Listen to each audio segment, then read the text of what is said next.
So there's another incident that I want to talk about today, and it just suddenly came to me. And at that time, when it happened, it was such a big deal. It was, something that really made me very mad. So one of my cousins was visiting from Pakistan, and she said she wanted to take the kids out to shopping to a mall, and of course Mo went with her. So he had taken one of his scooters. He was waiting outside a particular shop while my cousin and the other kids were buying stuff. And he kind of backed into this one lady and hit her on her ankle. Now, apparently, the witnesses, which were my cousin and the other children, said that it wasn't a big bang. It was just, that he accidentally just reversed into her. He wasn't riding it around, he was just standing in the corner. But that lady's reaction was completely disproportionate to what had happened.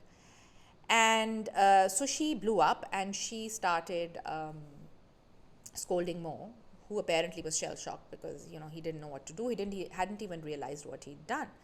In the meantime, my cousin went up to the lady and she told her that Mo had special needs and that, she apologized on his behalf.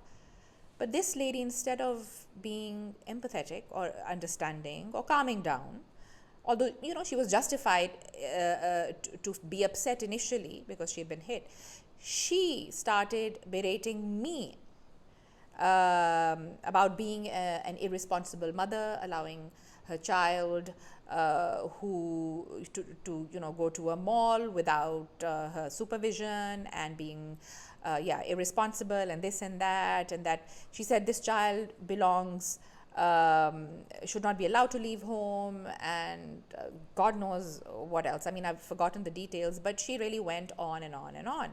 And apparently she took my phone number from my cousin and said that she would call and complain. So these guys come home, and all the kids that were with my cousin, including my cousin and Mo, they were all like, they were they're really shaken about this incident. And I became livid when my cousin told me that this lady said that she would call a police. Yeah, she mentioned that she would call the police on Moise. That was it.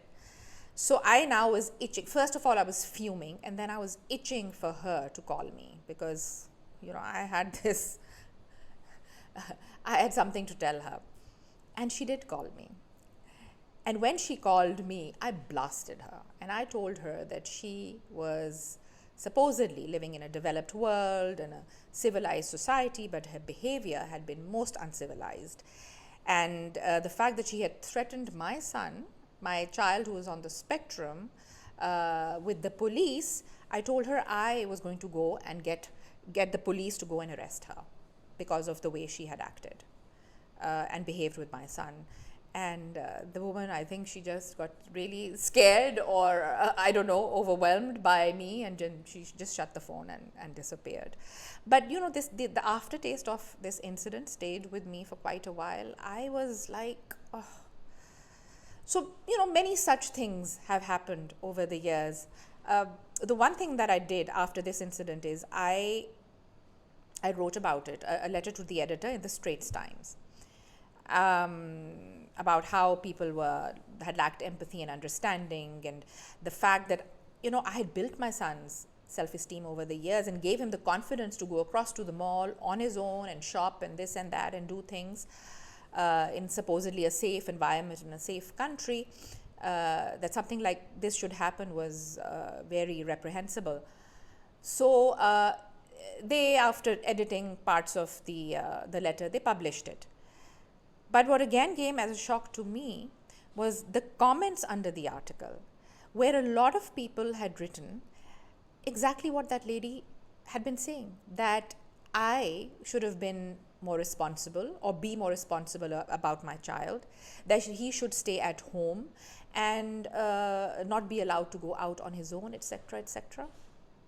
I mean, this is the state of mind or the mindset of a so-called civilized society and people living in a so-called first world country.